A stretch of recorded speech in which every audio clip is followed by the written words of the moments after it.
Bonjour tout le monde, ici Monsieur Orlan pour le podcast La Geste d'Orlan. Aujourd'hui, j'aimerais à nouveau vous parler d'un chef-d'œuvre parmi les chefs-d'œuvre. J'aimerais vous parler d'un livre qui m'a particulièrement touché. J'aimerais vous parler d'un moment à Pékin de l'écrivain chinois Lin Yutang. Comme le livre est ce qu'on appelle un roman fleuve et que, dans sa version française au moins, il est divisé en deux tomes ayant chacun leur titre, eh bien, je me suis dit que je pourrais lui consacrer 2 épisodes. Et, ma foi, pourquoi pas, ça me permettra d'en dire un peu plus. Comment est-ce que je suis tombé sur le livre? Plutôt que de vous expliquer comment je suis tombé sur le livre, je préfère vous raconter le contexte dans lequel je l'ai lu. Pour faire simple, c'était pendant le coronavirus. Comme pour tout le monde, eh bien, cela a été un épisode assez traumatisant, assez dur, et je l'ai même vécu en 2 temps, ce temps du coronavirus. Une première année, je l'ai passée en Belgique, donc le début en fait de cette épidémie, j'étais en Belgique. Et alors pour vous dire tout, eh bien ma femme et ma fille étaient en Chine. Et donc pendant, alors je dis une année, c'est pas totalement une année, c'est plus ou moins 10 mois. Pendant une dizaine de mois, nous étions séparés les uns des autres.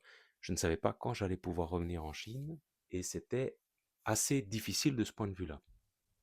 Et puis j'ai finalement pu rentrer. Ça n'a pas été facile, ce serait une aventure à raconter, rien que ça, mais je vais pas le faire ici. Mais donc je suis rentré et bien j'ai encore subi cette pandémie pendant, à peu près, 3 années, un peu moins de 3 années. Et pour vous dire que les différences, voilà, c'est pas la même béchamel comme on dit, hein. Donc pour vous dire tout, j'ai lu le livre au cours de cette première année en Belgique et peut-être c'était un moyen pour moi de me rapprocher, vous savez, un peu de la Chine et me rapprocher un peu de la Chine à ce moment-là, c'était me rapprocher de ma femme et de ma fille.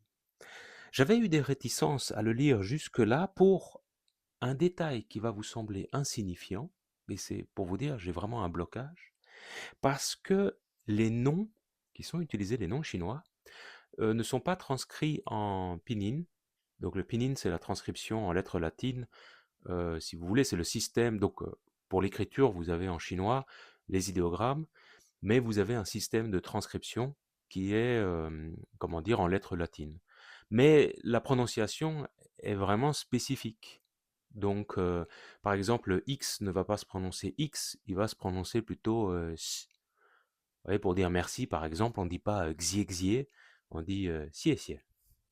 Ça va? Donc, je suis habitué en fait à cette transcription, mais dites-vous que le pinyin, c'est une transcription officielle utilisée en Chine continentale et comment dire, il existe d'autres modes de transcription. Et si vous vous intéressez un peu justement à l'étude de sinologues qui ont eu des premiers contacts avec les Chinois, eux-mêmes, ils ont, comment dire, des moyens de transcription qui sont parfois plus phonétiques, différents. Mais bref, donc ça me perturbe toujours un peu. Voilà, c'est un peu bête, mais je vous le dis comme ça. Et ça m'embêtait. Voilà, quand je vois qu'il y a un système de transcription comme ça, parce que je suis tellement habitué à l'autre système, je suis très embêté, même si c'est soi-disant un système phonétique, ce qui aide beaucoup plus les gens qui n'ont pas l'habitude, justement, pour la prononciation. Enfin voilà, donc c'est un détail, mais c'est pour vous dire, ça me gêne beaucoup quand je vois ça. C'est personnel, c'est idiot, mais c'est comme ça. Quoi qu'il en soit, donc, je me suis lancé dans le livre et je ne l'ai pas regretté. Alors, qu'est-ce que le livre raconte? Eh bien, c'est une gigantesque fresque familiale qui s'étale sur plus ou moins 40 ans. Pour vous donner des repères chronologiques, ça commence à la révolte des Boxers jusqu'au début de la guerre sino-japonaise. Et alors, commençons par le premier tome. Le premier tome, en français, on l'appelle Enfance chinoise. Enfance au pluriel, chinoise au pluriel. L'histoire commence, et c'est un détail à retenir, je pense, parce qu'il va résonner avec la fin. L'histoire commence par une fuite. On suit une famille riche qui fuit Pékin devant l'arrivée des troupes étrangères venues mater la révolte des Boxers. Et pendant la fuite, une des jeunes filles, alors je vous dis le nom de la famille déjà, c'est la famille Yao, C'est très important parce que c'est une des deux grandes familles qui va être là. Il y en a plusieurs, mais deux principales. Je vous dis, c'est déjà les Yao et les Tseng. D'accord? Mais on est pour le moment avec la famille Yao. Et vous avez une des jeunes filles, Yao Mulan, qui est déclarée perdue. Et alors ça va être terrible, parce que donc vous imaginez la cohue, mais enfin, déjà pour un parent, perdre son enfant, en plus perdre son enfant dans un contexte particulier où tout le monde fuit, où c'est la cohue, bon, donc c'est effrayant. Et quand vous allez voir ce qui va arriver à la petite fille, bah, c'est encore plus effrayant, ils ont raison de s'inquiéter. En fait, elle est perdue et elle va être capturée et enlevée par un couple de boxeurs en fuite. Ouais, ils ont raison de s'inquiéter, hein. Et bon, Mulan va rester avec eux, et elle va finalement être délivrée par un haut fonctionnaire, Monsieur Tseng, d'accord? Vous voyez, c'est la deuxième famille qui arrive, et qui, après l'avoir trouvée, va payer sa rançon.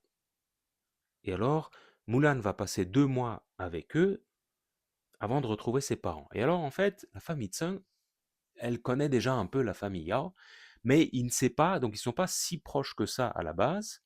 Et donc, c'est quand il va se rendre compte que la petite fille qu'il vient de délivrer, en fait, c'est une des membres de la famille Yao, donc ça va leur permettre de rentrer en contact. Et donc, ce rapprochement des deux familles, il est capital parce que c'est le centre du récit. Mulan, le temps passe, hein, mais elle va se faire une amie, Sun Mania. Et pourquoi elle est importante, elle? Parce que elle va être amenée à épouser le fils aîné de la famille Sun.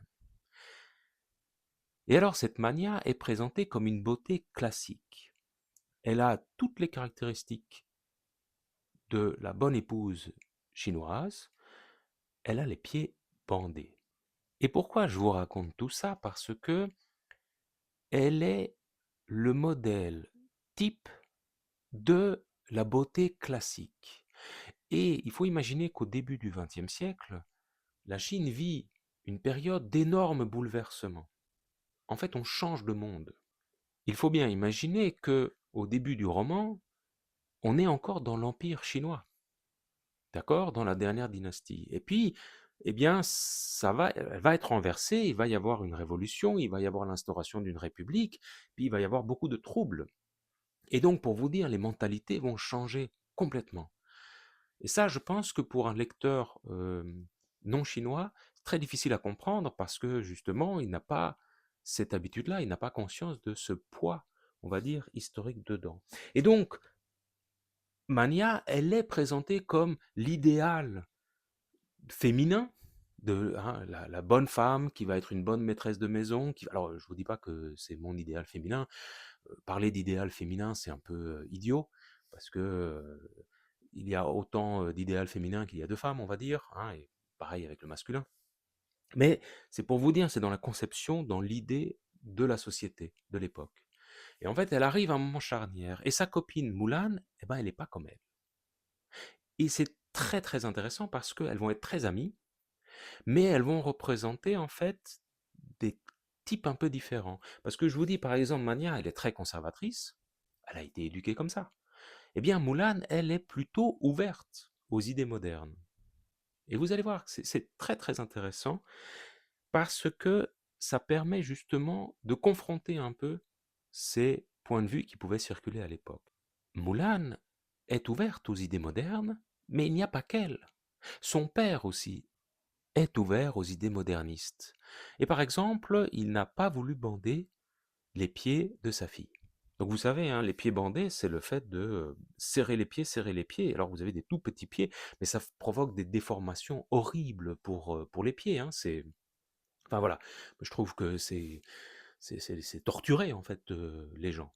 Et donc, voyez encore pour vous montrer d'emblée la richesse qu'il y a, la complexité qu'il y a dans la création des personnages, eh bien Mulan, qui est ouverte aux idées modernes, elle voit sa copine qui a les pieds bandés, eh ben elle l'envie. Elle l'envie, alors qu'elle sait qu'il y a un côté horrible. Eh bien, je trouve que rien que par ce fait-là, vous montrez toute l'ambiguïté, en fait, d'un système, ou des gens par rapport à un système plutôt.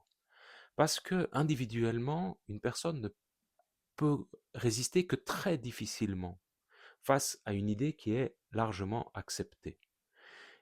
Et donc, pensez par exemple, quels sont vos critères de beauté? Est-ce que c'est vraiment des critères qui sont neutres ou objectifs? Alors objectif, moi je pense pas. Neutre non plus, hein, je vous le dis déjà. Mais pensez la question, par exemple en Chine, vous savez, je vais faire très vite, mais une fille pour être jolie, on dit qu'elle doit avoir la peau blanche, la peau claire, et un garçon pour être beau, on dit qu'il doit être grand. Alors il peut y avoir d'autres critères, mais c'est deux critères qui sont quand même importants. Eh bien, dites-vous que, posez-vous la question, est-ce que ces critères sont neutres? Est-ce qu'ils sont objectifs? Moi, je vous dis, je pense que non, enfin, voilà. Mais peu importe, en Europe, on a aussi des critères de beauté, on a, voilà, mais dites-vous, c'est très difficile, même si vous, vous êtes convaincu que non, de résister, en fait, à cette idée qui est largement admise dans la société. Revenons à Mania. Mania aime le fils aîné de la famille Tseng, et très bien pour elle, ce fils aîné, il l'aime en retour. Mais, et ça c'est terrible parce qu'il y a un énorme mais, il va tomber malade. Il va tomber malade et la famille, parce qu'elle espère vraiment le sauver, va faire appel au médecin du palais. Donc au médecin du palais impérial. Et alors là c'est terrible parce que le médecin non seulement il ne le guérit pas, mais il lui prescrit des trucs enfin, dangereux pour la santé, donc il fait n'importe quoi. Et ben, le jeune homme il est toujours malade. Qu'est-ce qu'on fait? Eh bien, puisqu'ils savent que Mania aime le fils aîné et que le fils aîné aime Mania, eh ben, ils vont rapprocher Mania du fils aîné, en se disant que oui, mais sûrement que ça va provoquer quelque chose et puis que ça va l'aider à guérir.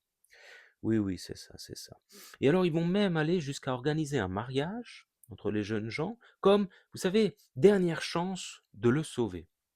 Le mariage est célébré, mais alors, vous pouvez imaginer, dans un contexte lugubre, parce que le fils, il est mourant, hein.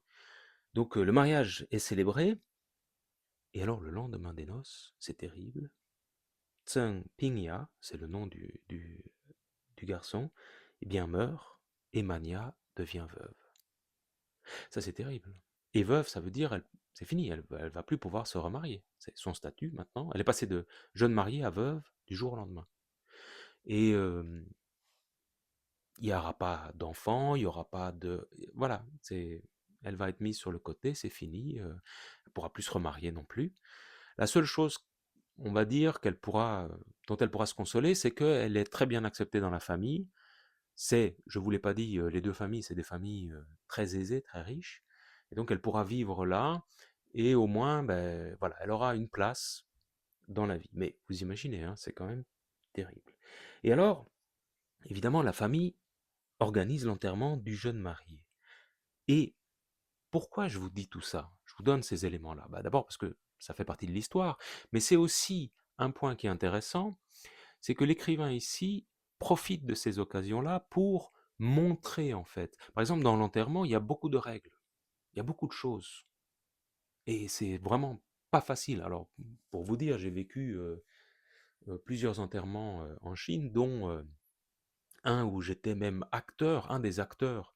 Là, c'était concernant la grand-mère paternelle de ma femme. Et donc, mon beau-père m'avait demandé si je pouvais euh, le représenter en quelque sorte. Donc, j'avais dit oui. Alors, je vous dis, hein, c'était effectivement énormément de règles. Et alors, pour vous dire le petit détail croustifondant, c'est que ces règles, elles n'étaient même pas expliquées en putonghua, donc en mandarin, hein, mais elles étaient expliquées en dialecte, dans le dialecte que mes beaux-parents parlent, ma femme sait parler aussi, etc., etc. Donc, c'était pour moi, mais vraiment très difficile, parce que imaginez, moi je suis déjà dans un contexte, et voilà, comment expliquer, un enterrement en Belgique, je sais comment ça se passe. Plus ou moins. Alors, il peut y avoir des petites variantes, des petites choses, mais en gros, je sais comment ça se passe.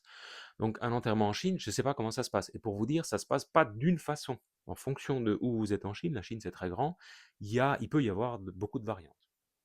Ensuite, comment vous dire? Bah, l'enterrement, c'est un contexte très particulier, très solennel, donc il faut essayer de pas... Vous avez une lourde responsabilité quand vous participez à un événement pareil, donc il ne faut pas faire n'importe quoi. En plus, bah, tout le monde me regardait, parce que moi j'ai le pire, hein, je vous raconte l'anecdote, mais c'est horrible. On arrive au crématorium, il faut imaginer un crématorium gigantesque, et donc il y avait plein de familles qui attendaient comme ça, et quand c'était notre tour, on devait y aller, bon voilà. Et avec beaucoup de familles étaient attachés des musiciens qui jouaient la musique funèbre, vous voyez, pendant ce moment-là. Et moi, je suis là, je suis habillé, mais je suis habillé en blanc, parce que le blanc, c'est la couleur du deuil en Chine. Donc, je suis habillé de blanc, j'ai une sorte de couvre-chef particulier pour justement l'événement. Et à un moment donné, on passe, et là, il y a les musiciens d'une autre famille hein, qui jouent, et puis ils me regardent, et ils s'arrêtent, et il y en a un qui commence à donner des coups de coude aux autres pour dire hé, t'as vu lui, il a pas l'air d'ici, lui. lui, il y a quelque chose qui va pas avec lui. Et je me souviens, je leur ai fait allez, allez, allez, continuez de jouer, me regardez pas. Parce que c'était atrocement gênant, parce que, enfin, vous voyez, c'est un deuil, quoi. Donc voilà, donc pour vous dire, je connais bien ça. Et c'était un moment à la fois très triste, très émouvant, et très étrange, d'une certaine manière, vu les circonstances. Bon, donc, pourquoi je vous dis tout ça? Parce que l'écrivain ici en profite pour montrer comment ça se passe. Et ça, je trouve que d'emblée, je peux le dire, c'est une grande qualité du livre, c'est que il est connu pour ça, hein, Lee Nutran, il est connu pour vouloir montrer justement son pays, sa culture aux étrangers. D'accord? Et il le fait vraiment bien. Alors, revenons à Mulan et à Mania. Mania va rester dans la famille Tseng, ça va, comme je vous l'ai dit, et Mania et Mulan vont faire une sorte de pacte, vont se lier. Vous savez, c'est amis pour la vie. Alors moi, j'y crois pas trop, à ces amis pour la vie. Mais vraiment, alors, je vous ai dit, je perds tous mes amis, donc vous allez me dire, bah oui, forcément, mais c'est même pas ça. C'est que quand vous regardez autour de vous, vous voyez que les amitiés, elles se brisent assez vite. Et donc, on se fait beaucoup de promesses. Vous savez, c'est comme les promesses amoureuses. Il faut se méfier des promesses, on va dire, excessives. Alors, un jeune homme va faire son apparition. Ce jeune homme, c'est Li Fu, et il va rentrer dans la vie des deux filles. Et Li Fu, comment il rentre dans la vie des deux filles? En fait, c'est un camarade du frère aîné de Mulan.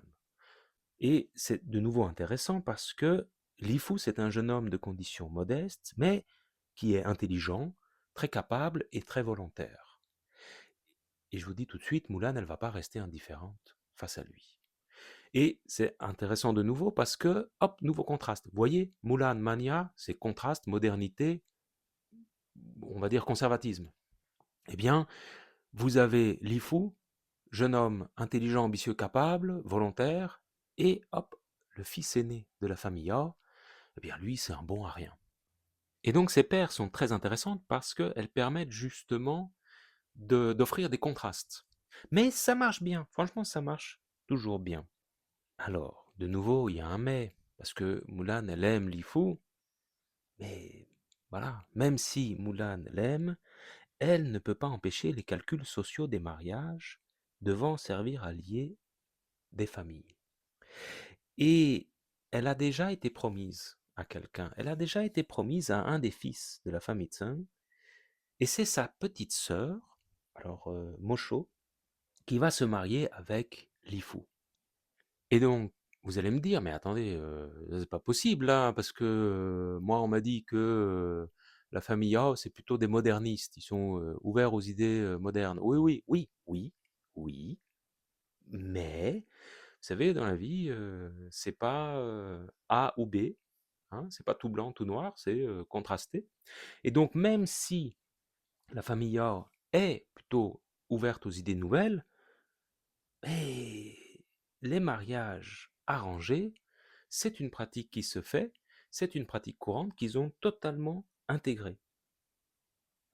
Et donc, vous voyez, de nouveau, il y a cette ambiguïté, cette contradiction apparente, mais qui montre de la complexité, de la richesse.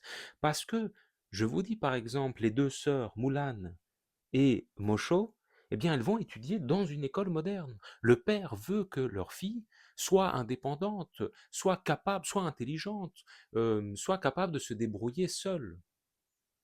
Mais en contraste, bah, elles vont quand même avoir ou devoir subir le mariage arrangé. Donc, Le livre est l'occasion de montrer justement les débats qui concernent ces idées nouvelles venues alors d'Europe, d'Occident, et qui secouent la Chine de ce début XXe siècle. Et il y a une influence sur les familles. Ça, c'est intéressant parce qu'on a, alors pour simplifier, une opposition entre jeunes et anciens. Mais attention, pas toujours. Parce que vous avez des anciens qui peuvent être ouverts à certaines idées nouvelles, et puis vous avez des jeunes qui peuvent être plus conservateurs. Vous prenez Mania, ben, elle est très conservatrice. Et conservateur, ça ne veut pas dire forcément mauvais. D'accord? Mais quand même, qu'est-ce qu'on constate dans le livre? C'est qu'il y a une remise en cause des règles qui étaient déclarées comme ancestrales et immuables.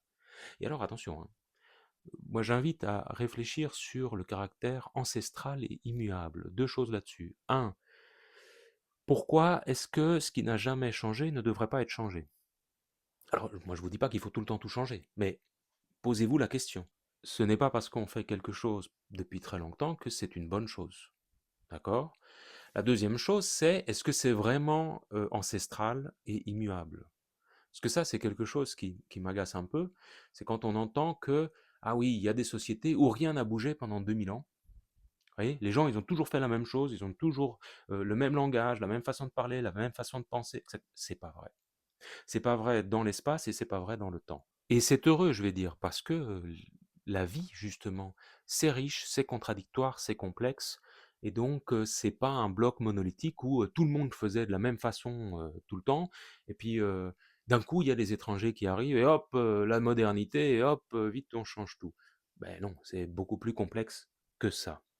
Et je parle de ça justement parce que c'est intéressant, on voit aussi, avec ces idées qui viennent de l'étranger, la réaction des personnes. Et on voit le refus, par exemple, des étrangers.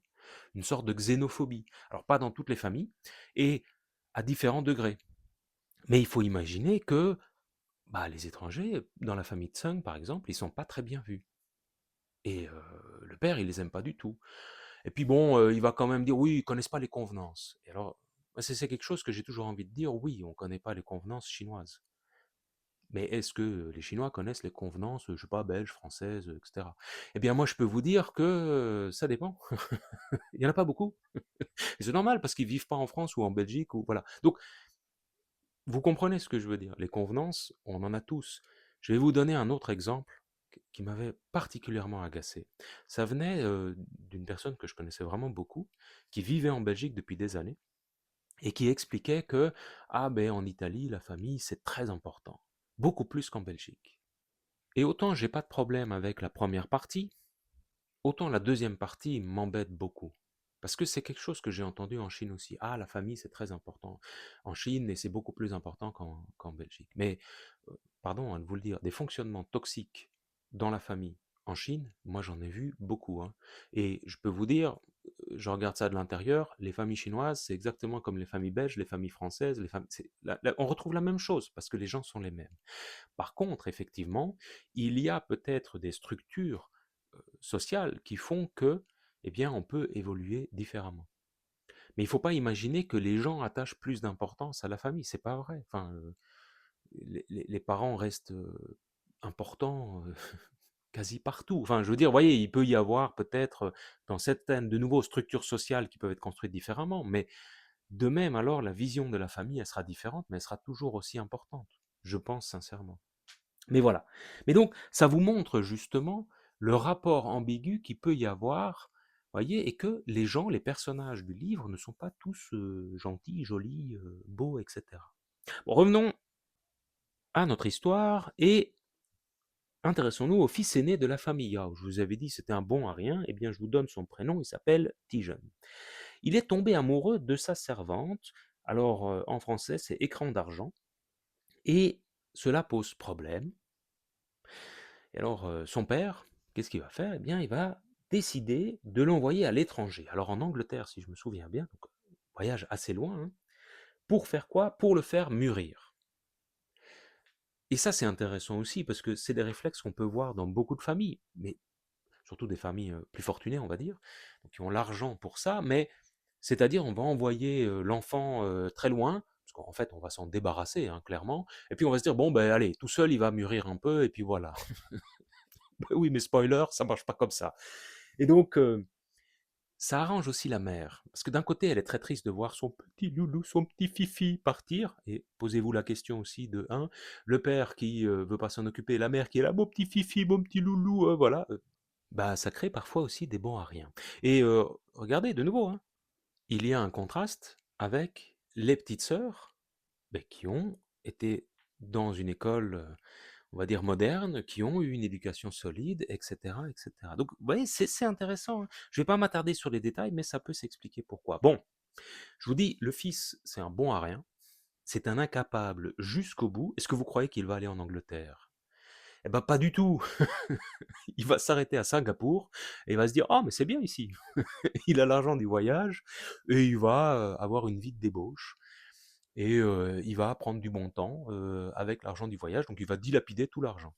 Mais attention, parce qu'en même temps que ces débauches, il va toujours penser à écran d'argent. Donc ça vous dit vraiment quel genre de personne c'est. Sa mère, qui est toujours à Pékin, va tout faire pour se débarrasser de la servante. Mais elle ne va pas vraiment réussir. Donc elle va essayer de marier la servante à quelqu'un d'autre, mais ça va échouer. Et bon, ça va être assez compliqué et même tragique. Mais je vais pas vous dire, mais en gros, Tijeune va revenir, son père sera très fâché, alors il va lui dire, ah, tu dois travailler dans l'entreprise familiale, hein. L'entreprise familiale, c'est quoi? Donc, la famille Yao, c'est une famille de commerçants, ils vendent du thé et des plantes médicinales, je pense. Et donc, le fils va dire, oui, bien sûr, papa, mais il va rien faire du tout, il va continuer à dilapider l'argent de la famille, il va prétendre à des têtes de jeu, alors qu'en fait, il alimente son amoureuse, écran d'argent, qui entre-temps vit en dehors de la famille, qui est cachée. Bon, et il y a beaucoup aussi de luttes, parce que c'est une famille importante. Si écran d'argent parvient à se marier avec le fils, elle pourra avoir une position qu'elle n'aurait jamais pu espérer dans la vie. Enfin, vous voyez, ce que je vous dis, c'est sordide, mais c'est aussi une des réalités. Ça montre quand même le côté sordide des choses. Et ça va atteindre le climax, c'est que écran d'argent va tomber enceinte, et ça va provoquer un scandale épouvantable et qui aura des conséquences tragiques. Je ne vais pas plus loin sur cet épisode, je vous laisse le lire parce que c'est important. Je passe des événements pour enfin arriver à la fin du premier tome. C'est le mariage de Mulan et de Sunya. Donc rappelez-vous, Sunya, c'est un des garçons de la famille Tseng. C'est un mariage somptueux et de nouveau, il y a beaucoup de règles. Et je vous dis, par exemple, que moi-même, je me suis marié en Chine. Je me suis marié 2 fois, une fois en Belgique, une fois en Chine, avec la même femme, d'accord? Je précise toujours, mais c'est important. Et pour vous dire que les règles dans le mariage, effectivement, de nouveau, il y en a pas mal. Il y a beaucoup de cérémoniels et c'est très intéressant parce que le mariage, en fait, qu'ils ont eu, ben, ça m'a rappelé à certains aspects mon propre mariage. Et bon, le livre se termine sur un feu d'artifice. Et c'est très intéressant parce que concernant le mariage, je peux vous dire, ils expliquent par exemple que les deux mariés sont très fatigués et que ils n'ont pas le temps de profiter vraiment d'eux, ils sont en représentation. Alors vous allez me dire, mais le mariage, c'est toujours de la représentation. Eh ben oui, mais non.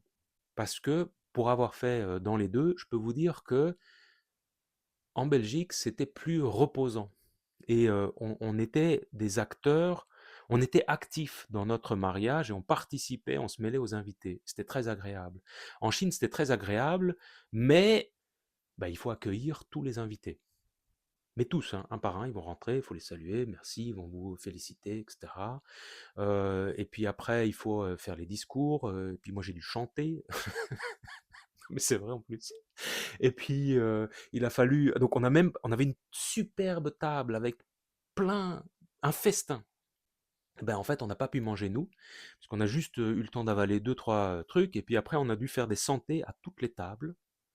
Et ça, c'est un truc à finir, mais sous la table, hein. Mais ouais, c'était vraiment dur.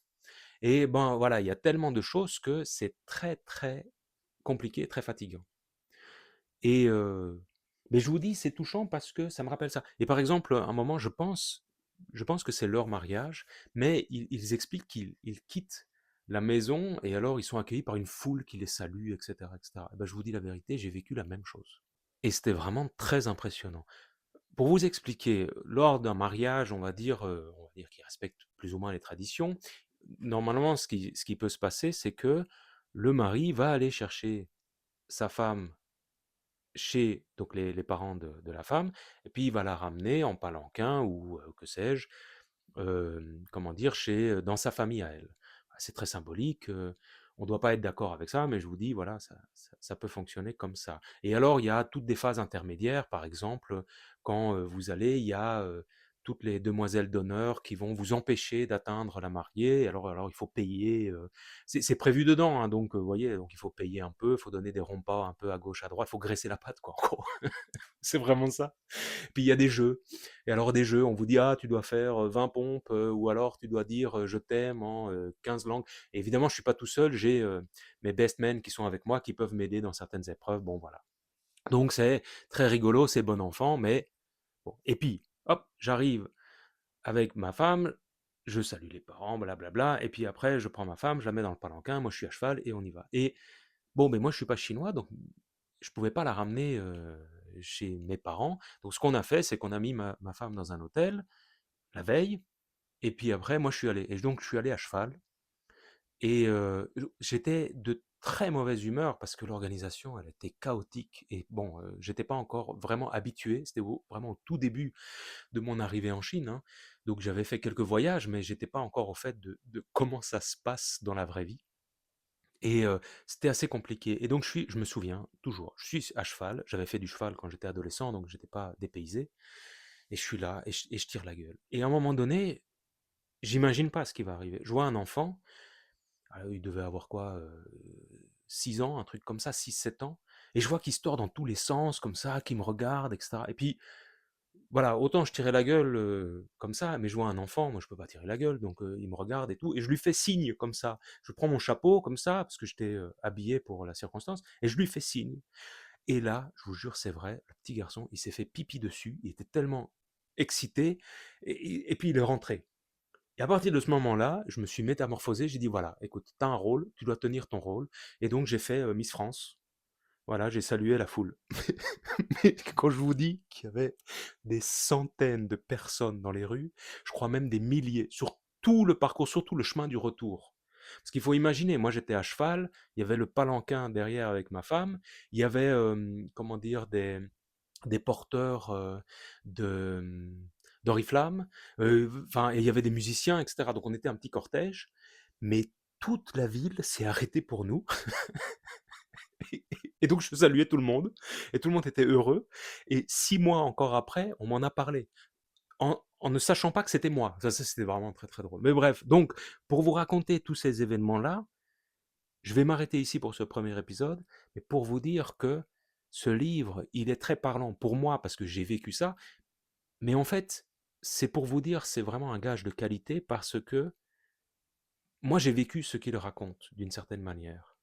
Et donc ça ajoute beaucoup de crédibilité au récit. Et ça, c'est très fort, je pense. Et pour ne pas vous laisser en reste, eh bien, je me propose de vous lire une partie du mariage de Mulan et de Sonia. Mulan se maria à 19 ans, c'est-à-dire 20 d'après la façon dont calculent les Chinois. Au printemps de 1909, la cérémonie de la requête de la date du mariage fut officiellement célébrée par les Tsing en envoyant la carte du dragon et du phénix, le dragon représentant l'homme et le phénix la femme.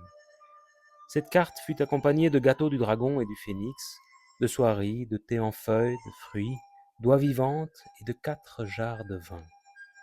La famille Yao signifia son approbation en envoyant à son tour une carte accompagnée de 12 espèces de pâtisseries. Après l'antique tradition classique qui comprenait le rite du fiancé allant lui-même accueillir la fiancée chez elle, l'avantage semblait être entièrement du côté de la fiancée, puisque la famille de celle-ci semblait conférer une faveur à la famille du fiancé en lui accordant la personne de leur fille. Du consentement des deux familles, les noces de Mulan devaient être parmi les plus somptueuses que l'on eût vues à Pékin. D'abord, parce que des deux côtés il y avait beaucoup d'argent. Ensuite, parce que Monsieur Yao avait un faible pour sa fille et que les Tseng étaient très fiers de leur future bru. Puis, parce que les noces de Shinya avaient été célébrées avec beaucoup de pompe et que pour être juste avec Sunya et pour garder les apparences, les Tseng ne pouvaient pas déchoir. Enfin, parce que Monsieur Yao s'était mis à ne plus attacher d'importance à sa richesse. Il n'y avait pas de meilleure façon de dissiper sa fortune, selon lui, que de la dépenser pour le mariage de sa fille et de contempler le bonheur pendant qu'il durait. La richesse était pour lui comme un feu d'artifice qui trace des lignes de feu sur le ciel obscur avec beaucoup de pétarades et d'étincelles pour finir en fumée et en cendres quand ils sont noircis sur le sol.